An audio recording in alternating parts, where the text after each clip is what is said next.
Let's talk about, I guess, a little bit of those two people behind me, Miss Kamala and Mr. Trumpy there.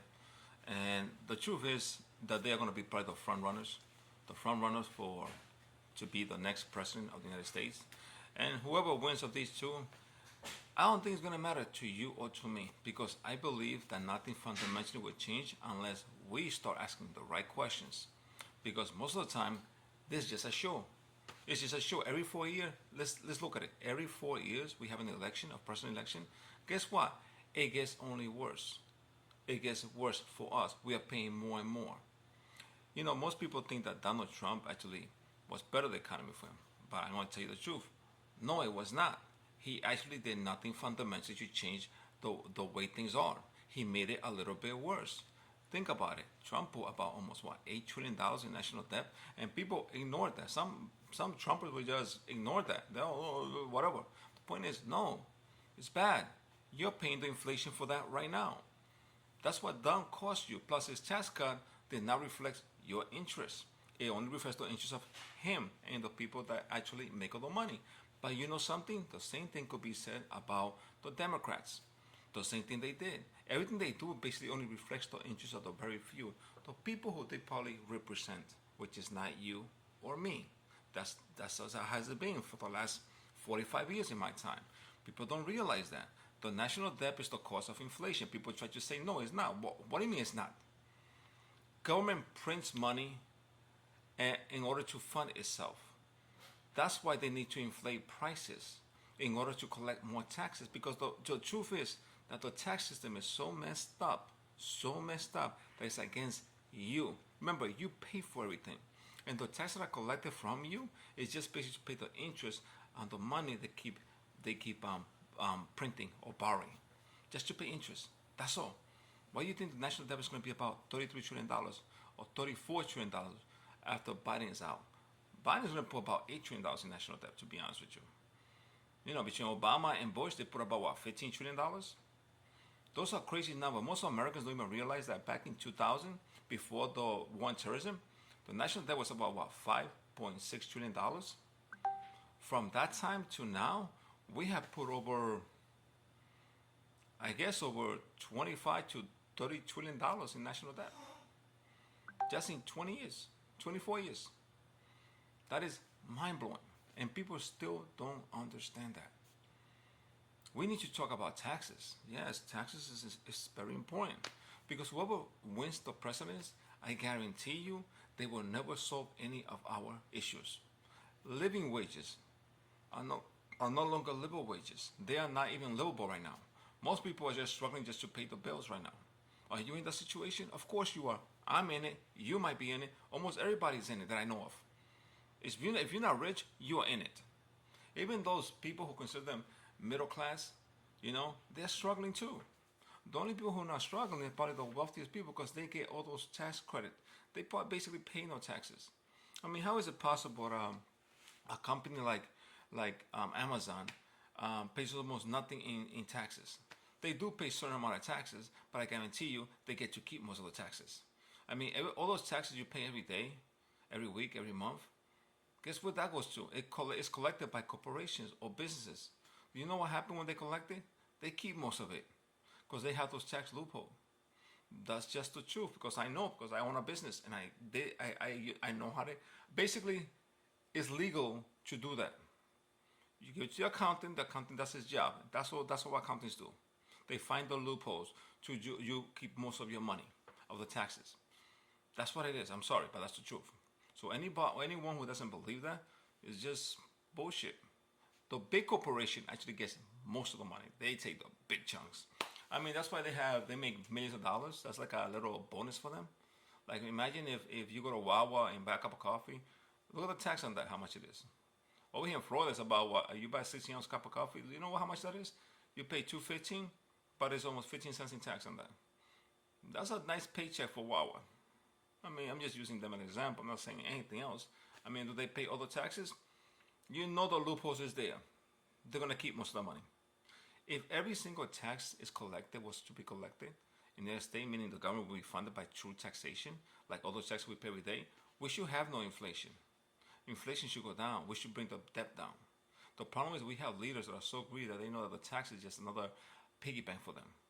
The people who actually run the government, basically, that's what I'm saying. There are bad people in government right now. There's a lot of corruption in our government, and Donald Trump or Kamala, I don't know which one of them is going to be better. I know Trump is extremely corrupted. He has proven that to us over and over. I mean, look how fast he forgot about getting shot on his little ear. His little ear. Forgot about that. He had an opportunity on Thursday, RNC. He had the opportunity to actually go beyond. But you know what he did? He brought himself down again.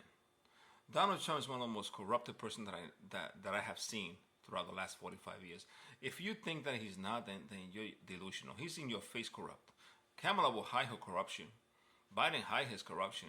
Obama hid his corruption. And then you notice that it was corrupt once everything came to play. Because if there was logic and common sense on these politicians, they were real leaders, they will solve every single issue that you and me have right now like that. It's that simple. But they choose to create more problems because they profit from those problems. That's what I'm saying. If you, like, we are so busy arguing about stupid issues like they'll throw stupid issues like the gay issue, the gender issue, the black and white issue. I mean, how many races do we have in this country? There's only one human race. The black thing, the white thing, people take that out of your mind. That's gone. What are we doing? Black and white race? What is that? Brown race? What is that? There's no such thing. We are just simply human beings. All we want to do is survive. But as long as you keep believing the bullshit they throw at us to separate and divide us, they will continue to win and you will continue to lose.